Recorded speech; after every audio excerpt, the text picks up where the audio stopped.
to the Canadian Premier League. Dan is back, and that gentleman is back with 2 A's. The two-time defending Defender of the Year is back in Calgary through 2027, ahead of an absolutely crucial stretch for the Cavs. You have to think that if they have any hopes of a CPL Shield race or a chance, to host the CPL final, these next 3 matches to end August are absolutely pivotal. And Daan Klomp, according to the release, is available for selection this weekend. It did not work out at La Louvière in Belgium, and I think the Cavalry supporters are thrilled, Alex, to see him back. Does this acquisition, though, put the Cavs in contention for the North Star Cup or the CPL Shield, Alex? Because I feel like we've heard from so many members of the CPL media that Cavalry have not been able to replace Daan Klomp. It was the biggest glaring absence. Well, they didn't need to replace him. They just brought him home. Yeah, I think it can only help their odds bringing back a guy who knows the league so well, former player of the year, someone who won a title with the club just 10 months ago now. You can't, in terms of familiarity, get much better than that. Granted, I don't know if this fixes their biggest problem, which is they can't score. Tobias Rashewski hasn't scored since May, that they're struggling to create chances, break down low blocks, but can only help. We forget for how good Klomp is going to be defensively. Not that Cavalry needed. I think Callum Montgomery's really stepped up in a big way defensively to help fill that gap. But I think the big thing they're getting with him is what he brings on the ball, the way he was able to push into midfield, to set pieces. How woeful have Cavalry been on set pieces? They've been missing a guy like Klomp who would attack balls, who would be a kind of a leader on that regard. It's definitely a huge signing. So for Cavalry, kudos to pull it off. It's really unfortunate for Daan Klomp because, again, it's one of those where you'd like to see him stick it when making a move like that.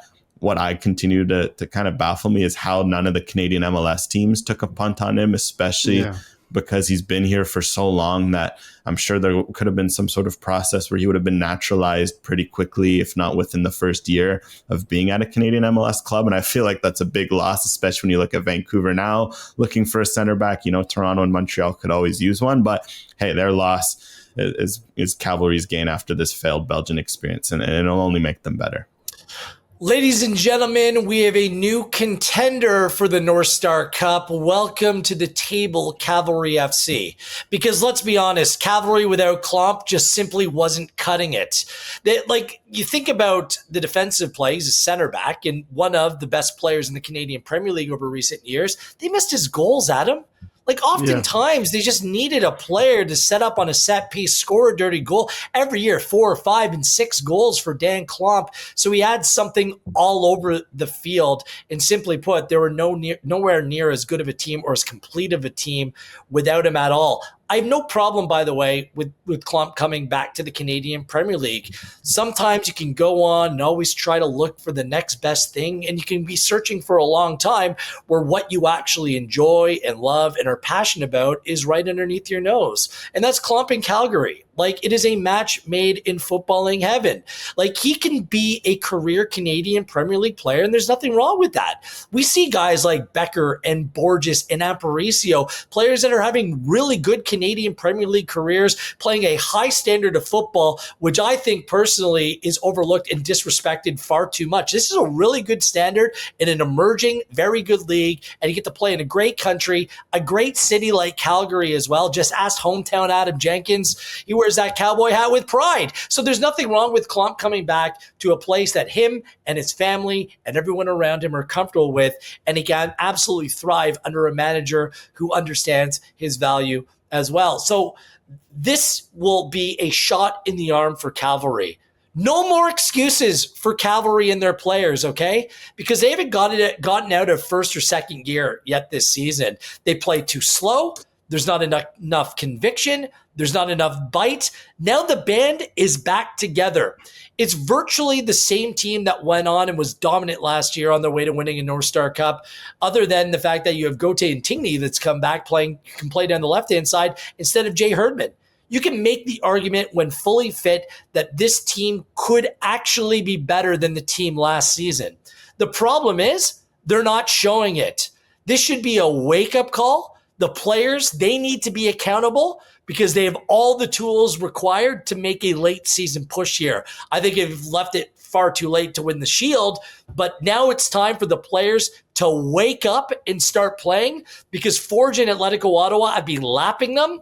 York United have passed them, and it's them in Halifax that are battling for scraps right now in terms of 4th and 5th place. Wake up, start playing. Klomp is back. Let's go.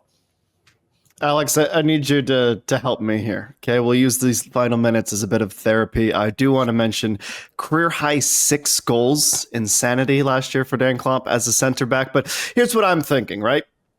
Atletico Ottawa and Forge, they draw this weekend. Best result possible for Cavalry would be 41 points and 40 points. Cavalry beat Vancouver. Suddenly they're on 29. Cavalry's next 2 games are away to Ottawa and home to Forge. If they sweep 9, do you think they're back in with a shot for the Shield, or is it too far gone? Yeah, the problem is, do you think Ottawa are going to drop more than that 3? Or, I guess that is the problem, isn't it? Or is Forge going to, it feels like Forge, they're unbeaten in 23 now. It's up to after the Whitecaps game, 22. That's the big thing, is just Ottawa and Forge have pulled away so much. And of course, you could kind of point that, hey, Pacific has slowly been narrowing the gap between them and Halifax, but Halifax is going the wrong way right now. Halifax is the only club that hasn't added to their roster in a summer where everyone's beefing up across the board. Okay, there's legitimate concerns. Pacific can cut the gap to 4 this weekend, but with Ottawa and Forge, they've just been so good that even if they tailspin, they have 1 combined loss in the Canadian Premier League. I think you're going to need more than 2 bad weekends to dethrone those 2 as the top 2 teams. So I think it's safe to say, at least for me, I'm already starting to plan mentally. The CPL final is either going to be in Ottawa or Hamilton this year. All right. A little bit of a cold shower to end the show. Just remember, kids, there's still 30 available points for CPL clubs. So 14. Hometown Not over insurmountable. here. I do have the flag in my garage. It's a nice municipal flag. I'll give him that. This has been OneSoccer Direct. He's Gareth. He's Alex Gonge-Ruzik. I'm Adam. Thanks for joining us.